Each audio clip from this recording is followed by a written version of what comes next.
ठाण्यातील सिनेगॉग चौकात असलेल्या ज्यू धर्मीयांच्या प्रार्थनास्थळात आज बॉम्ब ठेवल्याची माहिती प्रार्थनास्थळ प्रशासनाला अज्ञात मेलद्वारे देण्यात आली।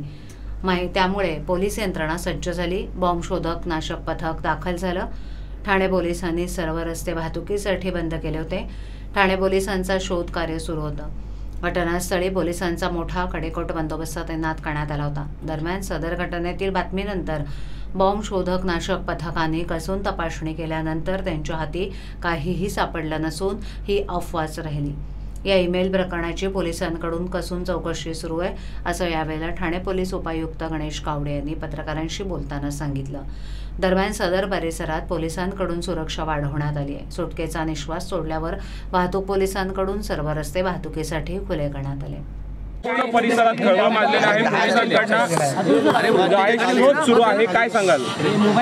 पोलीस स्टेशन नौपाडा हद्दीतील सिनेगॉगमध्ये धमकीचा ईमेल आल्याबाबतची माहिती आज 12:30च्या दरम्यान पोलीस स्टेशन नौपाडा या ठिकाणी मिळाली। त्या माहितीनुसार पोलीस स्टेशनचा वरिष्ठ पोलीस निरीक्षक ACP आम्ही स्वतः सिनेगॉगच्या ठिकाणी भेट दिली। सुरक्षिततेच्या दृष्टिकोनातून सिनेगॉगमधील सर्व स्टाफ तो बाहेर काढण्यात आला। सिनेगॉगच्या जवळचा परिसर हा रिकामा करण्यात आला। समोरचा रस्ता हा थांबवून ट्रॅफिक डायव्हर्जन करण्यात आलं। त्यानंतर त्या ईमेलची पाहणी करून त्या पोलीस स्टेशन नौपाडा या ठिकाणी कलम 505 कलम 506 भारतीय दंडसंहितेनुसार गुन्हा दाखल करण्यात आलेला आहे। BDDSची तपासणी करण्यात आली।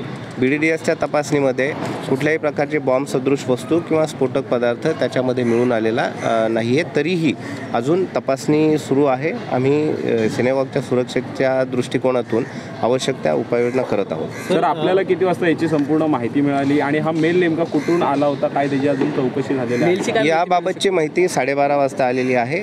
मेलबाबतच्या संबंधाने तपास सुरू आहे। मेलमध्ये काय लिहिलेलं होतं, असं विषय काय? या ठिकाणी धमकीचा मेसेज होता। त्याबाबत तपास सुरू असल्यामुळे त्याबाबतच्या जास्त बाबी डिस्क्लोज करणे या ठिकाणी योग्य नाही। अशा प्रकारे काही घातपात घडू शकतो का, किंवा हे पोलिसांचा डायव्हर्ट करण्याचा प्रयत्न होता काय मेलद्वारे? लक्ष या तपास झाल्यानंतर आपण याबाबत निश्चित उत्तर देऊ शकतो। आपण बॉम्ब शोधक पथकाकडून तपासणी केलेली आहे। कोणत्याही प्रकारे बॉम्ब सदृश वस्तू मिळून आली नाही, त्याबाबतचं प्रमाणपत्र आम्हाला प्राप्त झालेलं आहे।